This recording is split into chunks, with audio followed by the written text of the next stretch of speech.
Всем привет! Меня зовут Вика. Давайте посмотрим новый расклад Таро для мужчин. Кто же сплетничает за вашей спиной? Как всегда, настраивайтесь на расклад. Для энергообмена ставьте лайк, подписывайтесь на мой канал, делитесь видео с друзьями и смотрим, в каких энергиях вы находитесь. Живете прошлым. Очень много злости и обиды на прошлое. Обида связана с женщиной. Углубляться сильно не будем, и так всем понятно, да. Это женщина, которая осталась в прошлом после разрыва, развода, да. Но тем не менее вы до конца ее не отпустили. Очень сильно тянет, очень сильно хочется вернуть, да. Причем некоторые могут делать какие-то шаги, да, пытаться мириться, кто-то ради детей, да, кто-то ради того, чтобы быть вместе с любимой женщиной, то есть по-разному будет проигрываться. Но здесь такой момент еще, опять же, я рассказываю разные ситуации, да, поскольку много вас смотрит. Понятное дело, что не всех тянет в прошлое, но есть такой момент. Смотрите, то, что связаны очень негативные энергии, негативные эмоции с прошлым, это 100%. Причем здесь такая обозленность, здесь даже злость на самого себя. Вот злость, потому что допустили вот то, что произошло. Злость, потому что позволили сесть себе на шею. Злость на себя, потому что позволили врать и изменять, закрывали на что-то глаза. Вы это прекрасно все понимаете. Вы ведь далеко не простой человек, вы далеко не мальчишка наивный. Вы, когда находитесь в отношениях с женщиной, прекрасно понимаете, кто она, чем она дышит. Но из-за вашей любви, из-за того, что вы вот слепо в розовых очках вот жили с ней, вы понимали много и многое позволяли. Напишите в комментариях, есть такой момент или нет. Женщина, которая была с вами, она, можно сказать, в каком-то смысле разрушила вашу дальнейшую жизнь. Разрушила в плане того, что посеяла очень много теперь недоверия к женщинам. Это какие-то опасения перед новыми отношениями. Это злость, может даже проигрываться злость вообще на весь женский род. Когда вы, допустим, своим друзьям, приятелям рассказываете, да все они одинаковые, да, все они там гуляют, все они корыстные и так далее, что не бывает верных женщин, ну вот в таком плане. То есть из-за этой женщины у вас теперь очень и очень негативный настрой по отношению к другим женщинам. Из-за этого вы имеете проблемы в личной жизни. Вот именно эта женщина и сломала вам вашу жизнь. Я почему говорю сломала? Потому что я не вижу у вас счастья в личной жизни. Вот от слова совсем я не вижу счастья в личной жизни. Есть работа, на которой вы впахиваете. Кто-то окунулся в эту работу, чтобы забыться, да, чтобы не в рюмку чая заглядывать. Вы себя загрузили работой. Кто-то еще подработку взял. Просто чтобы мысли не лезли, просто чтобы как-то отвлечься, да. Ну вот именно моральному вашему состоянию я не завидую, вот абсолютно не завидую, потому что вы, будучи сильным мужчиной, оказались у разбитого корыта, да, вы много чего достигли в своей жизни, вы многое умеете, да, вы, допустим, кто-то дома, машины, квартиры покупал, и это все как-то разрушилось в одночасье, да, потому что ушли, оставили все женщине, потому что благородный, потому что там дети, да, потому что это по-мужски. Да, есть мужчины, которые, уходя, они реально там вплоть до коробочки из-под подарков забирают. Но это не про вас. Вот вы уходили, ну, можно сказать, с одним чемоданом уходили. Это, в принципе, это по-мужски, это хорошая черта, что вы так расстались. Но я не могу сказать, что вы расстались как друзья. Да? Вот друзьями с бывшей я точно вас не назову. Далее, что еще проигрывается? Причем даже, смотрите, может быть у вас ситуация, Ой, как вам было плохо. Не хочу углубляться, было безумно плохо, когда вы это переживали. Кто-то сейчас, конечно же, находится в таких энергиях, да. Смотрите, может быть даже ситуация, что вас обобрали как липку. Вот именно после развода вашего, да, вот женщина либо же по максимуму хотела денег взять, отсудить, может быть, больше, чем надо, да.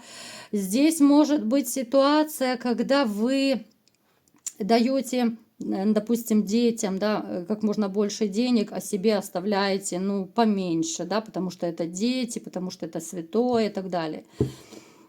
Я не скажу, что вот вам хочется уж слишком сильно устроить свою личную жизнь именно с новой женщиной, вот семью новую я имею в виду. Абсолютное вот затишье по поводу новых отношений. Причем, опять же, да, вот переворачиваем под себя, у кого-то это было недавно, у кого-то сейчас. Причем это было такое затишье, когда, ну, реально не хотелось вообще на женщин даже смотреть, даже думать о них не хотелось. Период, когда нужно было побыть наедине с самим собой. Вот вы реально, вот вы похоронили свою прошлую жизнь, свои отношения. Вот таким, как раньше, вы уже не будете. Это такая грустная фраза, но как раз она очень хорошо описывает ваше состояние. Вы не будете таким весельчаком, каким были раньше. Вы не будете таким человеком, который ради женщины сворачивал горы. А вы реально, вы пытались, по крайней мере, свернуть горы, чтобы угодить любимой женщине. Вы, ну реально готовы были звезду с неба достать. Таким вы больше не будете. По крайней мере, на сегодняшний день вы это для себя решили. Что я больше не хочу так делать. Я больше не позволю никому плевать в душу. Вот в таком вот ключе. Здесь проигрывается ситуация, когда хочется как-то отвлечься. Да, вот реально отвлечься, потому что уж слишком сильно достали негативные мысли. Ну, слишком сильно вы от них устали. Вы не видите в окружении в своем достойной женщины, которая могла бы стать, допустим, новой женой. Вы из-за этого не связываетесь лишь бы с кем, потому что достойной вы просто не видите. Да, женщин полно вокруг. Для постели, ну, пожалуйста, это расплюнуть, но вам это не надо. Вернее, вам это надо, да, постель, конечно же, это все физиология. Но вы не хотите одноразовых девочек, вы не хотите одноразовых каких-то историй, романов этих. Поэтому у вас еще из-за этого, из-за того, вот я имею в виду, что ну, не видите вы достойной женщины в своем окружении, тоже как-то вот вам периодически, да, взгрустнется.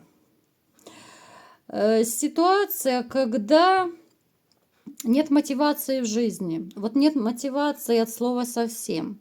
Двигайтесь по инерции, делайте что-то по инерции, да, но нет мотивации абсолютно. Далее смотрим.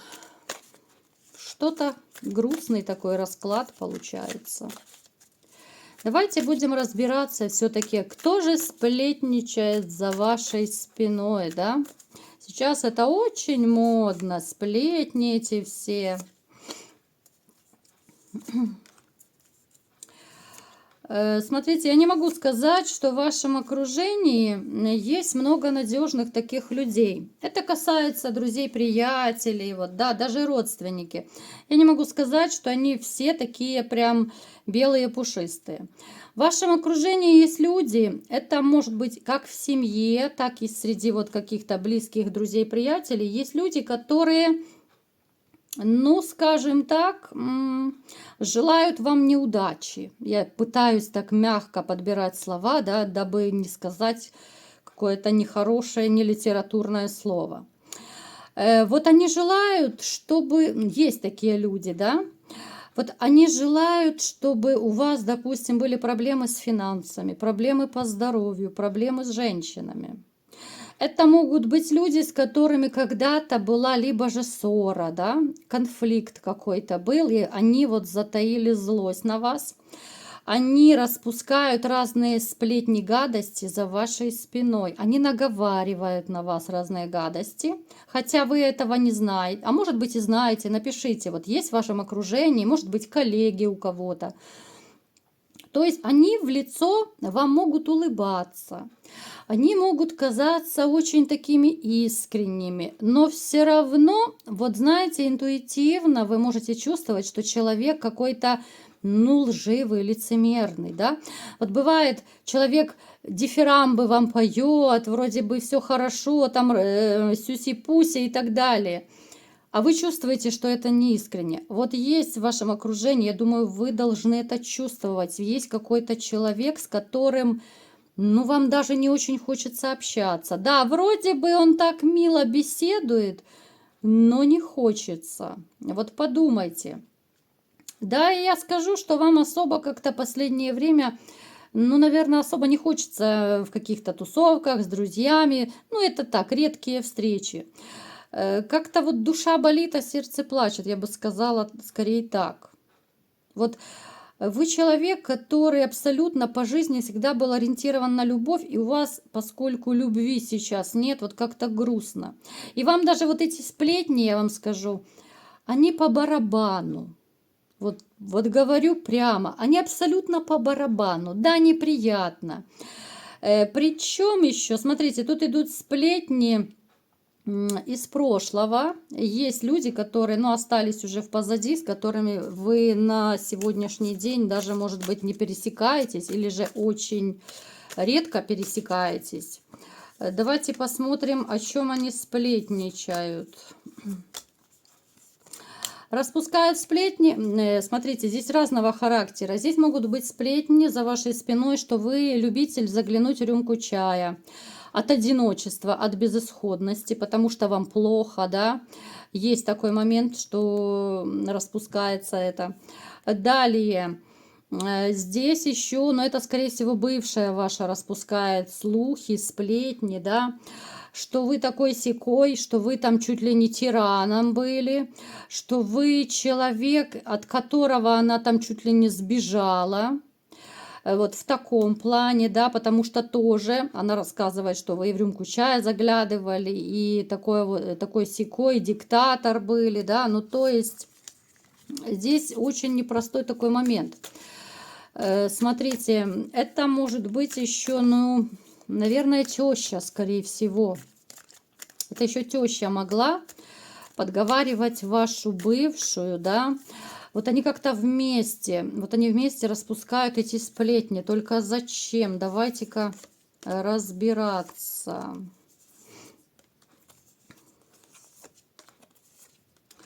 Они вообще не хотят, чтобы у вас все было хорошо. Вот и теща, и ваша вот бывшая, они не хотят. Они каким-то образом, вот может быть через общих знакомых, они прощупывают, как вы живете, да. И если вот вы как-то пересекаетесь, где-то, может быть, я не знаю, каким-то образом, вот она реально может вам навредить, вот даже вашим новым отношениям. Вот она очень не хочет, чтобы у вас новая семья появилась, ну, они обе, вернее, не хотят. Они не хотят, чтобы вы стали успешным.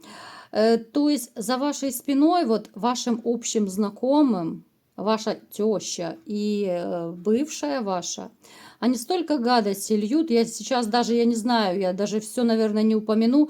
Но здесь, начиная от тирана и деспота, заканчивая рюмкой чая и тем, что вы такой-сякой невыносимый были в отношениях, да, но здесь много разных вариантов. То есть, ну, массу помоев просто льют, массу.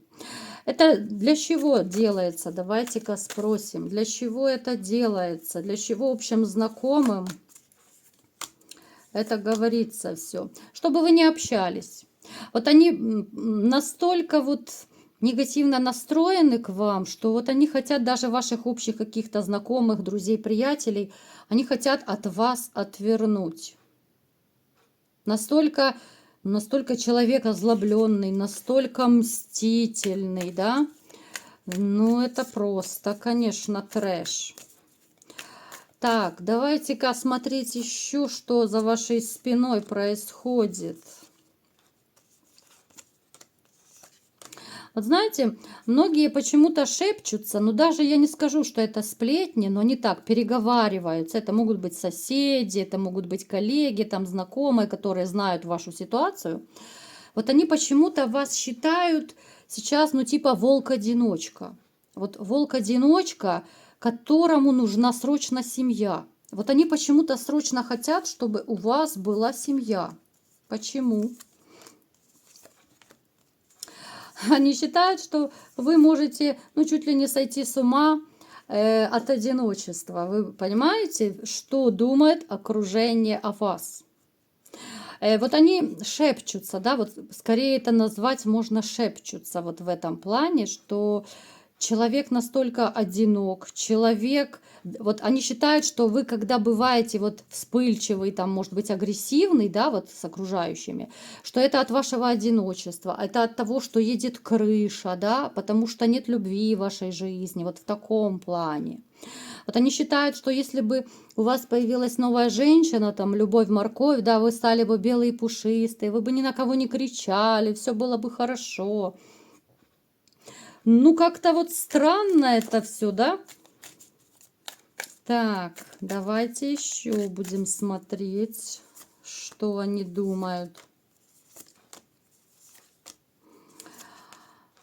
Так, ну, знаете, есть такой момент, но это, в принципе, хороший такой момент. Вас считают человеком довольно работящим и человеком, который всегда придет на помощь. Вот вы всегда, вот окружающие, опять же, это даже не сплетни, да, вот сейчас мы такие шепотки рассматриваем. Вот они шепчутся еще о том, что вы человек, на которого можно положиться. Вот несмотря на то, что вы можете вспылить, там, крепкое словцо приложить, да, вот они считают, что вы всегда протянете руку помощи. Вы очень трудолюбивый, вы всегда можете помочь, вот именно по работе, да, вот сейчас это скорее касается коллег ваших. Вот они не сколько сплетничают, сколько вот они шепчутся за вашей спиной. Вот они шепчутся, и иногда они вас почему-то побаиваются. Давайте посмотрим, почему же они вас побаиваются.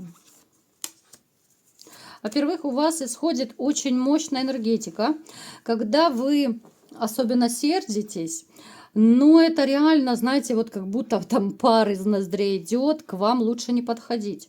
Вас, особенно в гневе, вас начинают окружающие побаиваются, потому что вы, ну, знаете, ну, чуть ли не искры метаете, когда вы сердитесь. Поэтому стараются держаться подальше, чтобы не подпадать под вашу тяжелую руку. И смотрите, в принципе, я не могу сказать, что вот как раз коллеги, да, вот мы сейчас особенно на коллегах ваших остановились, я не могу сказать, что они прям так плохо к вам относятся. Вот как раз коллеги еще более-менее так относятся, считают вас человеком, ну, в принципе, миролюбивым. Это когда вас уже вывести из себя, тогда да, тогда уже пар из ушей идет, и тогда лучше не подходи. А так, в принципе, вас считают миролюбивым и человеком, который, ну, очень надежный. Вот вы можете и заменить на работе кого-то, вы можете и выйти там, я не знаю, сменами поменяться. Вы всегда такой вот безотказный. Поэтому вот лучше всего к вам относятся, наверное, коллеги.